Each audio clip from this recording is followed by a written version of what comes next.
So today I'm in my Haval H6 2024 model. I just bought it yesterday.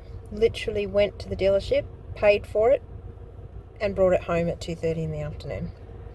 So I've started the engine. The reason I wanted to do this was because when I was researching the Haval H6, I didn't want the hybrid. Now, the reason I didn't want the hybrid is very simple. It doesn't have a spare tyre.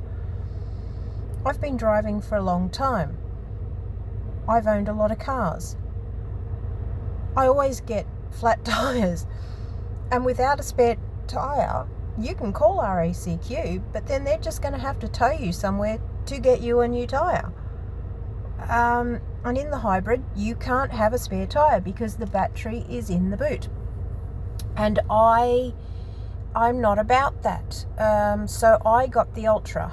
And two, I believe that the hybrid doesn't have the sensor on the bottom where you can open your tailgate with your foot instead of emptying your hands or getting your fob out. Now, I haven't worked that out yet. I've had this car one day. I bought it yesterday, literally saw it online, rang them, paid for it, picked it up at 2:30 yesterday afternoon at North Lakes here in Brisbane. And this one is Empire Red, which is better than black and grey and white. I don't know if you can see the colour of that, but it's Empire Red and it's beautiful, absolutely beautiful. So I just thought I'd do a quick overview of the inside first, because when I was trying to do research, I found it really hard to find anything on YouTube for the Haval H6 alone 24 model, the 2024 model. There was plenty about the 22s and the 23s and the 21s and the 20s, and there was the Jolian, and there was the Premium, and there was the hybrid. There was a lot of hybrid, but the 2024 Ultra, very little in the way of information. So I thought, okay, when I get mine, I'm going to do a quick video of it, which is what I'm doing at the moment. So I figured I would do a quick intro video and just show everybody a little bit of information on the inside of the cabin and the instrument panel. I haven't worked it all out yet.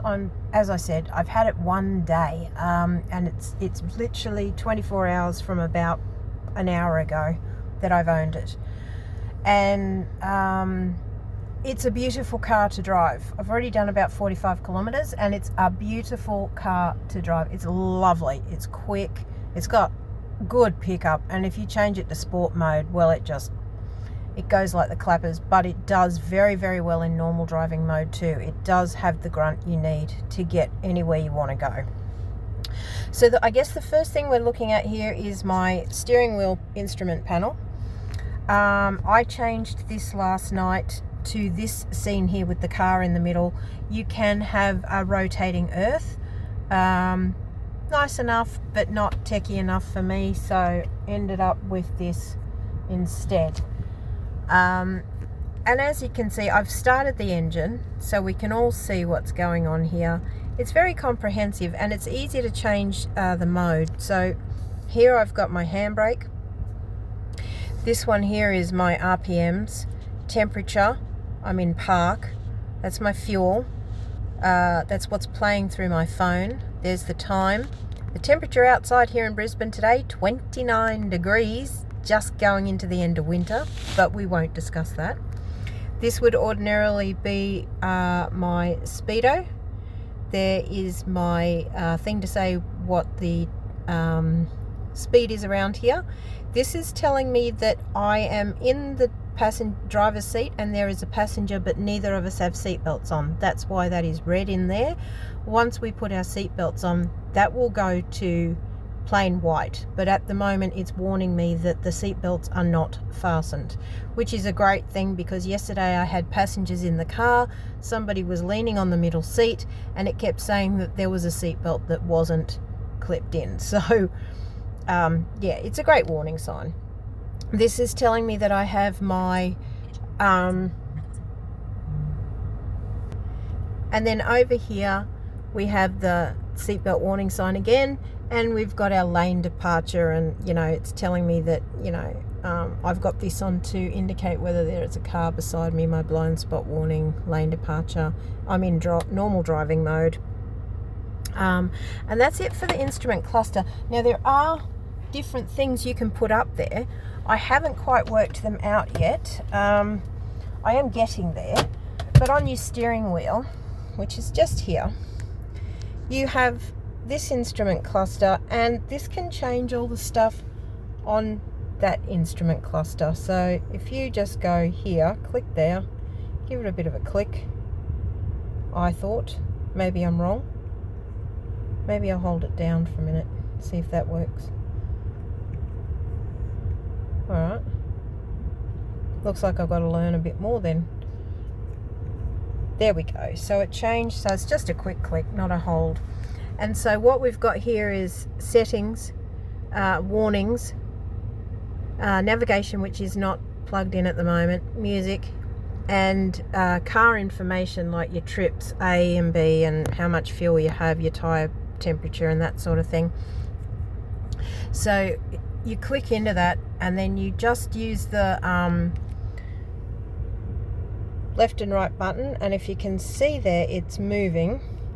So it's saying, you know, my overspeed, driving data, units, maintenance, miles, and that sort of thing. And you just scroll through. So now you've got the trip A, trip B, your music. So it's got it on both sides now.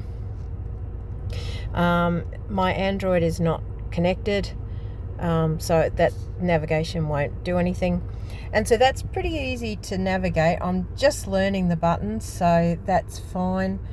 And then you just go out of it by clicking that, and it's gone. It's fairly easy once you get used to it. I'm still not quite used to it, but I will get used to it. I've only had it a day, as I said, so it's not doing too badly. On the left side of the steering wheel, you've got your music and phone options. So this is your music. You can go high and low. If I turn the music on, so you've got your volume. And as you can hear, it's a decent system. I mean, it's not crappy. That's your volume button here, up and down. Then you've got your changing songs, that sort of thing. And then you got your phone settings here, so you can turn your, you can pick the phone up, you can turn off the sound, that sort of thing. So that's fairly self-explanatory. It's pretty good actually, I must admit. Coming over to your cluster here, I have my air conditioning, my phone, and the radio, which I'm going to work out how to get rid of. I don't listen to the radio, I listen to my music. So, you know, you can pull the screen down. Tells you your Bluetooth is on. You can turn the display off if you're driving at night, or you've got passengers who are trying to sleep. I don't know what that is. I haven't worked that out. I think that's something to do with the speed limit on the freeway. You can have your notifications through your phone. You can customize the key on your steering wheel. Oh, sorry, I'll turn this off. And this is auto stop. The auto stop. Yeah, I turned that off. Now, when you stop at lights and stuff, the engine stops, which I'm assuming is to help with transmission of, to help with, you know, whatever's going in the air, you know, when you're sitting. But it also turns your air conditioner off if you're sitting. And when it's 29 degrees outside here in Brisbane, you don't want your air conditioning off. So I turned that sucker off very quickly. Here we've got your steering mode, so that's I'm on comfort at the moment. You've got sports, and then you've got light. My head-up display is on, but it's quite bright out here. You won't be able to see it, so I won't bother at the moment. And of course my wireless charger, saying my wireless charger is there. And then this is brightness of the screen, which is very intuitive. It's very easy. And then we've got the volume, as you can see. I'm assuming this is so that you can change all your bits and pieces over. I haven't gone into that yet. Yeah, see, you can obviously add all your other apps to it, so that's good. And that just slides up. So then you've got Apple CarPlay, Android Auto, radio, multimedia, Bluetooth, system settings, vehicle settings, and pictures, which I think is just like off your phone and stuff, but I don't have any of that, you know, added. It's not necessary. Then you can just go to music, like you can interchange all that stuff, so that's what that is. Very self-explanatory. And then you've got your vehicle settings, which means your lights, and you can go into your time and all that sort of thing, which I'll do a bit of an in-depth one once I learn it a bit better. You got all the speed locking and, you know, locking modes for your doors and your seats, your heating and your ventilation, which of course I haven't, because we're on the outside of winter now, so it's not necessary at the moment. You got your intelligent driving, so all your side assist and your front assist, braking and all that sort of thing, and then your parking. It's very self-explanatory. Like, it's not a hard system to get through, so it's pretty good. It's a nice big screen, very easy to read even in this bright sunlight. Like, I'm sitting in front of a garage that is white, so the sun is bouncing off it, the afternoon sun is bouncing off it and reflecting back in my face, but I can still read this screen very easily. It's probably not coming up very well on camera, but I can read it very easily, as can I read this one very easily. Again, probably not coming up very well on the camera, but I can read it very, very well. Now, going over here, you've got all your shortcut keys for your air conditioner. You can turn it on and off. There it is. That's your demister. Of course, you've got your hazards. Then your rear demister, I think that is. I don't know what that is. I haven't looked at that one yet. And then you can turn the whole system off, I assume. Yep, there you go. So you just turn that off and it just comes up with the clock. And you can just go into all your bits and pieces there if you need to. Then we got your wireless charger. Of course, your knob to change all your settings to drive, park, reverse, blah-de-blah-de. You got your little hoojar whatsy there, your cup holder. That's your parking assist on hills to brake, so you can take your foot off the brake and just turn that on and just take your foot off the brake. Electronic brake. Now, there's your stop start button. I haven't worked out what this is. I think this is adaptive cruise control, but I haven't gotten into that yet. I will do, but I haven't done it yet.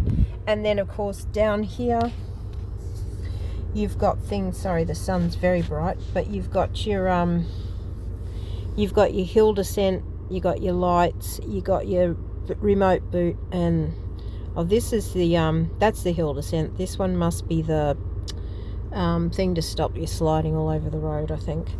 I haven't looked at that properly either. On the door, you got all your buttons for your windows, all your locks, all the rest of it, the normal stuff. You got your speakers. There's a cup holder down there in the door. Now, people were complaining about the steering wheel. I don't find the steering wheel a problem. I have small hands, so I don't find the steering wheel a problem. I have small hands. I don't care. You've got lighted mirrors or lit mirrors on each of the both sides are lit up. You got your sunglasses holder. You got your internal lights. You have this is for the moonroof. That's for the cover for the moonroof, this one here. So you just push that up. It goes all the way back because you've got the panoramic sunroof, which goes all the way back to the back seat. I'm told that it's really nice sitting in there. And then, of course, you can open your thing. You can do it in bits and pieces. You can go all the way back. You can have it half open. All the rest of it. No big deal. It's very smooth action. The noise is not, it's negligible. And when you're driving, if you open it and then you close it while you're driving, the driving noise in this car is not huge at all. I don't find it offensive at all. It's a very solid car, so it drives very, very nicely, and yeah, I'm pretty happy with it, I must say. It's a the doors close with that nice satisfying thump that you get. This one opens as well. You've got the rear view mirror that has the automatic dimmer, whatever that is, I don't know, but whatever. Now at night you've got ambient lighting around the door, under here, and then on top of here, and then on that door as well. It's very cool, and it's red, and my car is red, so suits my car since my car is maroon or red, whatever you want to say. Leather seats, or leather wrapped seats, I think. Again, haven't really checked it out too much. You got your normal button for your window, and then the door opener is just there behind the speaker, and then there's another speaker there. You got your glove compartment. That's the back. Now the window is small, and it has taken some getting used to, but I am used to it, and I've only had this a day, so I am used to it already. It didn't take much at all. And I've already put the seats down in the back to get a big blind in, and the seats go down easily, they come up easily. I've caught that seat belt there, but anyway, I'll get it out later. And the boot space is very generous, and in this car you can also remove the floor to the boot and put it down a step to give yourself more headroom if you've got something quite tall that you need to put in the boot, which was one of the reasons why I got this model, was for that as well. Again, the hybrid doesn't have that, and I don't believe the Jolion or the Premium have it either. So that was another reason why I got this model. You know, all this stuff is the basics. This is not, you know, this is not rocket science. It's a nice big deep holder there. Snaps shut very nicely. The piano black finish is beautiful. It is getting a bit already, it's getting fingerprints, but it is lovely. Again, there's the wireless charger, which I believe you can turn off if you don't need it. I won't ever be doing that, but you know, I mean, it is what it is. Your dial is very easy. At the moment I'm in park. If I want to change it, I can just, you know, go along and do whatever. There's neutral, there's drive, there's reverse. Oh, there we go. So that went into, when I pressed reverse, that came up, and then when you go into reverse, it comes up with your cameras, your 360. So that's my driveway, and that's my cousin's car on the left of the car, and you can see the garden on the right and the garage in the middle. That gives you your overall view. And there is a menu down here, which I have not looked into yet, but I am assuming, oh, well, that was fancy. Let's do that again. Look at that. Fancy. Oh, okay, right. Now that's your automatic parking, I believe.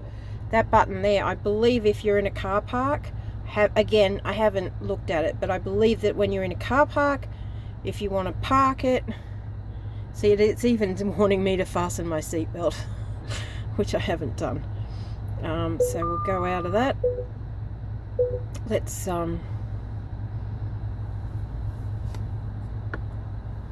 there we go. Oh, okay, so all right, I just realized, so I stayed in reverse, but I got rid of this screen like that. But see, now this button's gone, so if I press the button, the screen comes back. Right, very cool. Okay, that's something I just learned. So we got here, so that's the parky thing, I think. Oh, that was creepy. And then we got, right, oh, car model color. Well, we're going to change that because how boring. Red, yes, yes. Moving object detection on. See, I've been looking for this screen, so I'm glad I came in here. Intelligent view switch on. Car model transparency, there. Lane guidance 2D, none 2D. Okay, so no 3D. Radar display 2 plus 3D. Radar alarm default. Okay, great. So back to here. Now I've got my red car. Oh, I'm sorry, but that's pretty cool. Let's be honest. So that is actually my street. That's my neighbour's car across there and all his bits and pieces. There's my patrol. There's my cousin's car. So this is actually a real world view, and that is the colour of my car. That is my car. So it's actually very realistic. I mean, obviously they've just coloured this red because it's actually more of a maroon, but it beats the silver. So we've got this, it says no save, okay, let's see, no save distance. Okay, so I believe that that is one of those things where you can, it'll take you back to your last 50 meters by reversing you out automatically from where you came. I haven't worked all that out yet. Again, as I say, just one day. So it says please fasten seatbelt, please observe surrounding environment, because I think that's the automatic parky thing, which I haven't worked out yet. So let's go back out of there and turn it back on. So that's obviously what that one is. That's to bring up the screen when you're in reverse, which I did not know. I just found that out myself, so pretty cool. So that's, I don't know what that means. I'll have to look that up, but it looks pretty cool. So that's my okay, that's without the warning lines and everything. So there's my patrol. For some reason this is reversed. I wonder if that's a thing. Okay, I might have to have a look at that and see if I can see. That's reversed too. No, that's not reversed. Beg your pardon. That is not reversed because my car is my car is on the left hand side. Yes, sorry, I'm looking at it from a different angle. So that's with the guidelines. Okay, so there you have it. I mean, that's pretty cool. And then we're just back to the normal. So that's the basics so far. It's a car. Look, I mean, it's a car. I don't know what any of this is yet. I haven't. Oh, that does something. I don't know what. I guess we'll have to find that out eventually. So there are speakers there for your Bluetooth, I assume. The air conditioning in here is on low, as you can see, but I have to tell you, it's beautiful. Even on the third one, it's still very strong. It's lovely. And if I just crank this sucker up, it's very responsive. So I'm just going to turn this off now. So screen is gone. When you turn it on, I haven't caught it yet. See, there's all the information. It tells you what time it is, how much you've driven today, drive time. Intelligent triggers, which I think means if you've done something stupid and the car's had to rein you in, I think it tells you how many times it had to do that. It makes you feel bad about your driving. So yeah, so that's it for this video. Let me know if you've if it's anything, if you want me to do an all-round car video, which I will do. I'm happy to do that. But as I said, this is because I found that I couldn't get any information on the Haval H6 Ultra 2024 model. There's plenty of the hybrid, there's plenty of the other cars. I just couldn't get anything on the Ultra 2024 model, which is why I'm doing this. And look, if you find it helpful, great. I'm pleased about it. And if you don't, well, don't. That's okay too. I mean, you know, it is what it is. I just thought I was looking for information, couldn't find it. So maybe other people are looking for information as well. I'll do an outside video and then a driving one if anybody's interested. See what that's like. But I have to say, so far, my overall impressions of this car, I'm very happy. Very, very happy with it. It drives beautifully. I can't fault it. The pickup is good. It's a bit stodgy when you're in normal mode, probably because, you know, manufacturers are aware that in normal mode, you're probably just driving from red light to red light to red light and home again.